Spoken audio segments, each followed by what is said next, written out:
L'idée de la Fondation pour une bibliothèque globale est née de la rencontre de plusieurs personnes dans le domaine des bibliothèques, bibliothécaires, archivistes, documentalistes, provenant de plusieurs pays francophones.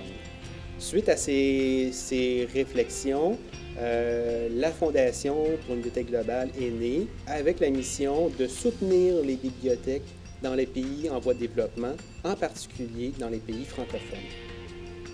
La Fondation compte plus de 300 membres. Sur ces 300 membres, plus de 80% proviennent des pays en voie de développement francophones. Je pourrais ajouter également que les membres sont des bibliothécaires, des archivistes et des documentalistes. Nous avons 4 programmes: Bibliothèques sans frontières, Édition et droits numériques, Observatoire des technologies libres et Bibliothèque scolaire numérique. Nous, ce qu'on fait dans l'Observatoire des technologies libres, c'est de faire des analyses et des recherches sur des technologies libres et open source pour les bibliothèques. Une fois que ces analyses, ces recherches sont faites, nous les diffusons à la communauté des bibliothèques afin que ces bibliothèques-là puissent choisir les meilleures solutions qui s'offrent à elles, à savoir de choisir entre le meilleur coût des technologies libres versus le coût des technologies propriétaires.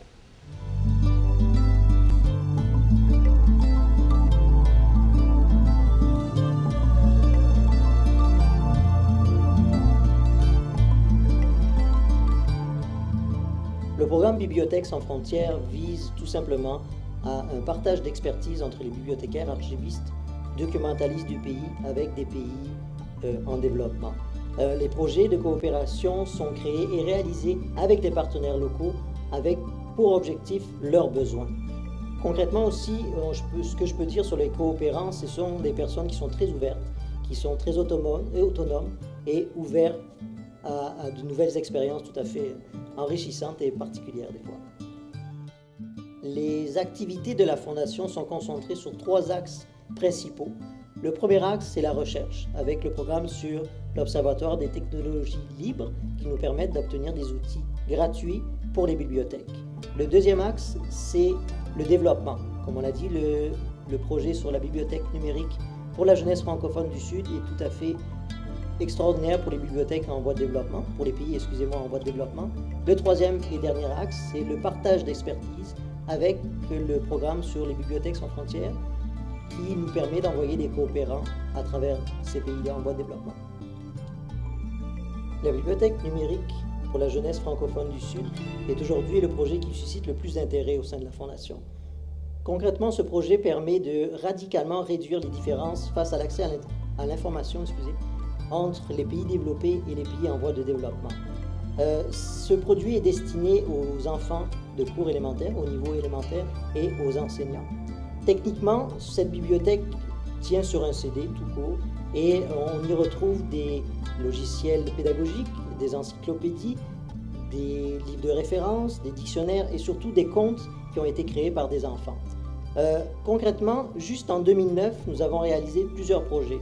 Le premier projet était en Haïti. Nous avons fait un sondage pour voir l'utilisation de cette bibliothèque numérique et les résultats sont tout à fait extraordinaires. 100% des enseignants nous ont dit qu'ils étaient très intéressés à poursuivre le travail avec nous et aussi qu'ils étaient très intéressés face à l'enrichissement pour leur enseignement. Pratiquement 100% aussi des étudiants ou des élèves qui ont utilisé la bibliothèque ont appris quelque chose et ont eu très peu de difficultés à utiliser la bibliothèque. Aujourd'hui, nous avons une coopérante qui est au Burkina Faso, qui voyage entre le Burkina Faso et le Bénin et qui est en train d'implanter la bibliothèque numérique dans 5 écoles à Koudougou, au Burkina, 5 écoles de niveau élémentaire et aussi 5 écoles au Bénin, toujours de niveau élémentaire. Ce qu'il faut retenir exactement, c'est que l'objectif à travers tout ça, c'est pour l'enrichissement de l'éducation des enfants. Nous observons 3 difficultés à la Fondation. La première est la mobilisation des gens. Plusieurs intervenants pensent que nous offrons des services payants alors que ce n'est vraiment pas le cas. Tous nos services, nos transferts d'expertise, de contenu sont gratuits et resteront gratuits. La deuxième difficulté que nous rencontrons est la vision à long terme. L'éducation des enfants et mettre en place des bibliothèques pour soutenir les bibliothèques est un travail de long terme, alors que plusieurs intervenants aimeraient immédiatement obtenir du contenu ou mettre en place une bibliothèque. Notre troisième difficulté que nous rencontrons est la difficulté de comprendre les droits d'auteur.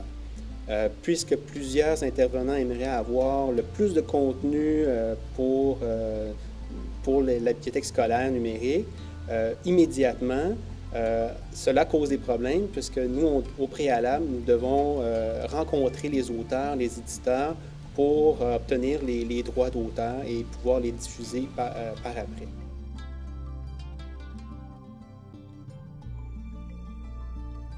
L'avenir de la Fondation passe par 3 points principaux.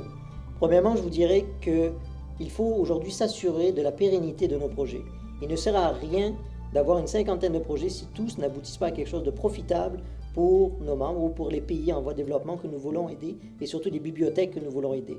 Deuxièmement, je vous dirais qu'il serait intéressant de trouver ou surtout de consolider nos partenariats. Nous avons d'innombrables partenaires tels des associations, des corporations, des regroupements. Et par exemple, je vous dirais que nous sommes en association avec l'UNESCO et son réseau de bibliothèques scolaires et que récemment, nous avons eu la chance d'avoir un ambassadeur qui est Tikenja Fakoly, un très grand musicien, artiste ivoirien qui est énormément reconnu en Afrique. Et je vous dirais, dernièrement, le troisième point, qui est certainement le nœud de la guerre pour toutes les fondations qui existent, c'est la recherche de financement. Aujourd'hui, il nous faut obligatoirement diversifier notre apport financier, car nos membres sont très nombreux, mais si nous voulons faire beaucoup plus avec nos projets, il faut arriver à trouver un nouveau financement, que ce soit avec d'autres fondations, que ce soit avec des entreprises, que ce soit avec des mécènes, mais il nous faut obligatoirement arriver à trouver des moyens de nous financer.